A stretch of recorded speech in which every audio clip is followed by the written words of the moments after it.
काल दुपारी 1 वाजताच्या सुमारास काबरा नगरजवळ एका वडिलांनी आपल्या 8 वर्षाची मनसा आणि 6 वर्षाचा विजय या 2 चिमुकल्यांना रस्त्यावर सोडून तुम्ही इथेच थांबा, मी थोड्या वेळात येतो असं सांगितलं. पण ते परत आलेच नाही. संध्याकाळ होत असताना अंधाराच्या कुशीत वाट पाहत बसलेल्या या निरागस भावंडांची माहिती माणुसकी संस्थेचे मिलिंद बेडेकर यांना मिळाली. त्यांनी त्वरित पोलिसांशी संपर्क साधून मनसा आणि विजयला भाग्यनगर पोलीस ठाण्यात सुरक्षित पोहोचवलं. काय म्हणून गेले तुला सोडून इथे?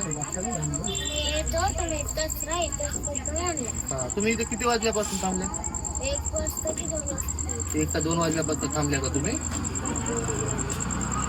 तुला काय आठवते तुझं घर कुठे आहे काय नाही? निजामाबाद मध्ये. इथे नांदेडला किती दिवसापासून आले तुम्ही? 5 दिवस झाली. काय करतात पप्पा तुम्ही? बँड वाजवतात? बँड वाजवतात? ते असं लग्नामध्ये बँड वाजवतात? इथं कुठं राहिलं तुम्ही आलं पहिलं? मंगल कार्यात इथं राहिल्या? इथं पण नाही राहिल्या? ठीक आहे. तिकडं आता तुम्हाला पोलीस वाले येतील ना, तेव्हा मग तुम्हाला हॉस्टेलमध्ये ठेवतील. मग काय आठवलं की सांगा त्यांना नंबर ते.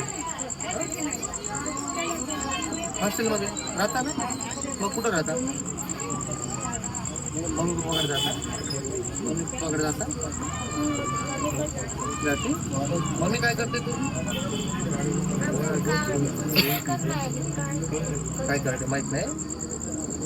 थांब थोडा, येतात त्यांनी, मग तुला सोडतो आम्ही. हा, जेवण केलं का? बसा. इथं बसा. बसा भैया, दीदी बसा.